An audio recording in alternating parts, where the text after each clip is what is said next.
Assalamualaikum warahmatullahi wabarakatuh. Ashama harka fuun eekam jirtan dhaggeeffattoonni YouTube chaanaalii Soofummaa Rabbii bakkuma jirtanitti nageenya kan koo kan jaalalaa fi kan kabajaa isin haadha qabachaa har'as barnoota haarawaan walitti deebinee jirra. Egaa viidiyoo har'aa keessatti kan ilaalu wanta ajaa'ibaati dhaggeeffattoota kan koo wanta har'aan isinitti agarsiisu kanneen sadeen bilbila keessan irraa cufuu qabdan gonkumayyuu itti fayyadamuu hin qabdani. Sababni isaas dhaggeeffattoota kan koo namoonni bilbila keessan hakkochuudhaan yookaan immoo isin to'achuudhaan bilbila keessan of jala oolchuudhaan wantoota adda addaa isin miidhuu danda'anii akkaawuntiiwwan adda addaa kan akka YouTube yoo qabaatan PayPal yoo qabaatan akkana malee akkaawuntii kana qofaa miti kan Facebook yoo qabaatan TikTok yoo qabaatan hakkochuu ni danda'u yookaan fudhachuu ni danda'u. Kana isinitti himuu dhaggeeffattoota kan koo namoonni yeroo ammaa kana bilbila namaa akkana malee akkaawuntiiwwan isin bilbila keessan irraa qabdan kan adda addaa jechuudha hakkochuudhaan hojii mataa isaanii hojjechaa jiranii. So kanaafiyyuu namoota kana ofirraa ittisuun immoo isin ilaallata. Bilbila keessan irraa wanta nama isinitti agarsiisu kanneen sadeen ofirraa cufuudhaan bilbila keessan namni kamiyyuu akka hin to'anne gochuu ni dandeessanii. Namoonni yeroo hundayyuu dhaggeeffattoota kan koo akkuma kanaan dura isiniif ibsuudhaaf yaaletti bilbila keessan kan to'atan kaameeraa bilbila keessanitti ni fayyadamu. Maayikiroofoonii bilbila keessanii yookaan ispiikarii bilbila keessanitti ni fayyadamu. Kana qofa osoo hin taane lookeeshinii bilbila keessanii irratti argamullee itti fayyadamu jechuudha. Wantoota kanneen sadeen itti fayyadamuudhaan bilbila keessan guutumaan guututti hakkochuu yookaan to'achuu ni danda'u jechuudha. Isin xalafuu ni danda'u. Kanaafiyyuu akkamitti ofirraa ittisuu akka dandeessan har'a isinitti agarsiisa yeroo hundayyuu jechuudha. Dhaggeeffattoota kan koo namoonni bilbila keessan kan xalafan yookaan immoo kan argatan wantoota kanneen itti fayyadamuudhaan wantoota kanneen ofirraa cufuudhaan bilbila keessan namni kamiyyuu akka hin hidhanne yookaan akka hin to'anne akkaataa ittiin gochuu dandeessanidha kan isinitti agarsiisu. Ani mu'eedha chaanaala kan koo Soofummaa Rabbii irraa. Egaa warroonni yeroo jalqabaatiif gara YouTube chaanaalii kanaatti dhuftan subscribe gochuu hin irraanfatinaadha. Akkanumallee mallattoo notification kana tuquudhaan all irra gochuu hin irraanfatinaadha. Kana godhuudhaan yeroo hunda viidiyoo haaraa yeroo gadhiisu nama hunda dura akka isin dhaqqabu gochuu ni dandeessu. Viidiyoo kana like gochuudhaan eegalaadha. Akkanumallee chaanaala kana keessa yoo seentan dhaggeeffattoota kan koo viidiyoo keessa seentanii viidiyoowwan baay'een hojjetamanii jiranii kan kanaan dura isin darban jechuudha. Viidiyoowwan kanneen daawwachuudhaan barnoota teekinooloojii adda addaa argachuu ni dandeessanii. Shabakawwan bilaashaa adda addaa akkanumallee barnoota teekinooloojii baay'ee kan YouTube kan Facebook kan barbaadan jechuudha. Teekinooloojiidhaan barnoota wal qabate guutumaan guututti chaanaala kana keessa argachuu ni dandeessanii. Viidiyoowwan isin darbanis daawwachuudhaan dhaggeeffattoota kan koo barnoota cimaa irraa argachuu ni dandeessanii. Akkanumallee pileeliistiidhaan illee isiniif kaa'ee jira. Pileeliistii keessan seentanii warroonni shabakaa bilaashaa barbaadan as keessatti viidiyoowwan hojjetaman jiranii akkanumallee barnoota afaanii warroonni barbaadan akkanumallee barnoota adsensiidhaan wal qabate YouTubeidhaan wal qabate hojii onlaayinii kan barbaadan jechuudha. Dhaggeeffattoota kan koo suuraa edit gochuu viidiyoo edit gochuu wanta barbaadan kaataagoriidhaan bilbila namaa to'achuu jechuudha. Dhaggeeffattoota kan koo barnoota adda addaa kan laaptooppii kan bilbilaa jechuudha kan barbaadan as keessaa kaataagoriidhaan illee argachuu ni dandeessanii. Egaa dhaggeeffattoota kan koo kana qofa osoo hin ta'in yaadas yoo qabaattan koomantii jalatti naaf barreessaa. Gaaffiis yoo qabaattan koomantii jalatti naaf barreessaadha. Egaa asumaan gara barnoota keenya kanarratti dabarra. Egaa akkuma duraan dursee isiniif ibsuudhaaf yaale dhaggeeffattoota kan koo namoonni yeroo ammaa kana bilbila namaa to'achuudhaan haggochuudhaan xalafuudhaan wantoota adda addaa yeroo nama rangaan argine jira. Kana gochuudhaan immoo iccitii namootaa yeroo baasan argine jirra. Viidiyoodhaan, suuraadhaan, sagaleedhaan karaa adda addaatiin jechuudha. Dhaggeeffattoota kan koo kana qofa miti karaa beenyaatiin illee nama miidhu akkaawuntiiwwan adda addaa haggochuudhaan kan akka YouTube jechuudha kan akka PayPal bilbila keessan irraa yoo qabaatan akkanumallee dhaggeeffattoota kan koo akkaawuntiiwwan garaagaraa yoo bilbila keessan irraa qabaatan bilbila keessan haggochuu qofa yookaan immoo to'achuu qofaan bilbila keessan irraa wanta kanneen hatuu ni danda'u yookaan argachuu ni danda'u. Of jala isin oolchuu ni danda'u. Iccitii keessan beekuu ni danda'u. Namoonni kana isin irratti laawwachuu keessaniin duratti wanta nama isinitti agarsiisu kanneen sadeen bilbila keessan irraa akka cuftan barbaada. Tokko isaatiin isinitti agarsiisa na hordofaadha.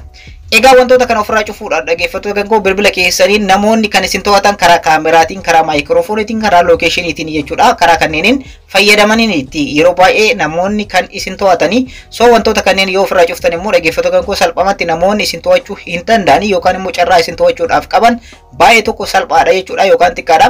Egaa barnoota kanaan wal qabate yeroo darbees isin barsiisee ture dhaggeeffattoota kan koo bilbila keessan Google Chrome illee akka isin to'atuu danda'u kanaan dura isinitti agarsiisee ture. Kana gochuudhaan immoo Google Chrome iccitii keessan ala baasuu ni danda'a. Iccitii kanallee ofirraa Google Chrome yookaan immoo dhaggeeffattoota kan Googlein akka odeeffannoo keessan yookaan iccitii keessan isiniin beekne wanta ofirraa cufuu qabdan tokko kanaan dura isin barsiisee jira. Viidiyoo san linkii isaa description jala isiniif kaa'a achirraa argachuu ni dandeessu. Har'a immoo kan isinitti agarsiisu wantoota ofirraa cufuu qabdan sadeen kan isinitti agarsiisa. Tokkoffaa maayikiroofoonii bilbila keessanii, lammaffaa kaameraa bilbila keessanii, sadaffaa lookeeshinii bilbila keessanii ofirraa cufuu qabdu. Wantoota kana ofirraa cufuudhaan namoonni akka isin hin to'anne bilbila keessan akka hin to'anne gochuu ni dandeessu. Jalqaba Google Chrome keessa seentan. Chrome bilbila keessan irraa qabdanii bilbila nama kamii irratti hojjetamee jira. Aappiin kun yeroo bittaniidha kan dhufu. Aappiin kun aappii murteessaadha bilbila keessan keessan irratti wanti isin hojjettan hunduu asirratti argama. Nama yeroo bilbiltan wanti hundi jechuudha. Iccitiin bilbila keessan irratti wanti isin gootan hundi asirratti argama. Even suuraa yeroo kaaftanitti, suuraa yeroo nama ergitanitti wanti hundi jechuudha. Wanti bilbila keessan irratti hojjettan hundi asirratti argama. Kanaan dura akkamitti ofirraa balleessuu akka dandeessan isinitti agarsiisee jira. Har'a immoo akkamitti ofirraa cufuu akka dandeessan isinitti agarsiisa. Google Chrome irra deemtu. Ergasii immoo tuqaa sadiitu argama. Bilbila tokko irratti immoo sarara sadiidha. Tuqaa sadii kana ni tuqxanii. Ergasii akkana keessa gad dhuftanii ergasii immoo settings ka jettu kana keessa seentanii. Egaa gara fuula kanaatti isin geessaa dhaggeeffattoota kan koo. Akkana keessa gad dhuftanii ammas akkana keessa gad dhuftanii ergasii immoo site settings ka jettu jirti. Site settings ka jettu kana kilik gootan. Site settings ka jettu kana kilik gootan jechuudha dhaggeeffattoota kan koo. Akka dogongorre asirratti wanti ofirraa cufuu qabdan jechuudha dhaggeeffattoota kan koo.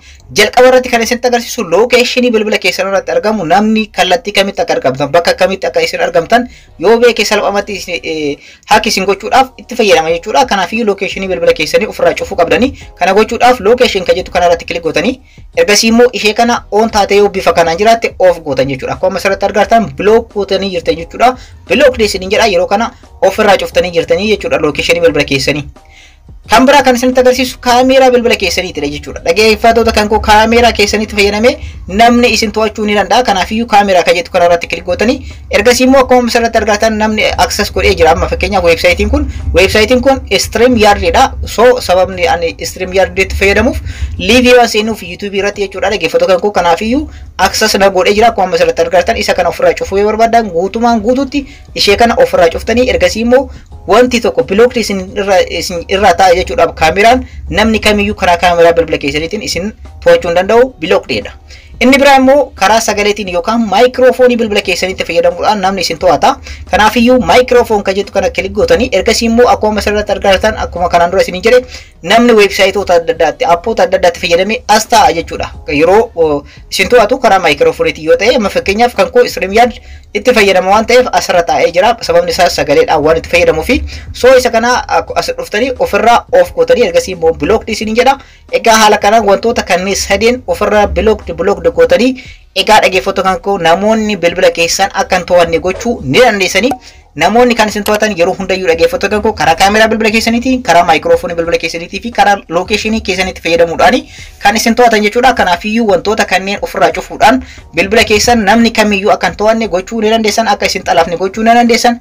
Itti fayyadamaadha. Warroonni kan koo kanarraa kana fakkaata akka irraa baratanii fi akka itti fayyadamtan abdiin qaba. Warroonni YouTube channel kana afaaraa taatan subscribe godhaa akka malee mallattoo notification all irra gochuun hin irraanfatinaadha. Video kana like share gochuudhaan hiriyoota keessaniin dhaqqabaadha. Barnoota ciccimoo akkana kan akka isiniin dhaqqabu dhaggeeffattoota kan koo anaafis hamilee ta'a waan ta'eef like share gochuu hin irraanfatinaadha. Yeroo biraa barnoota biraatti walitti deebina. Horaa bulaa.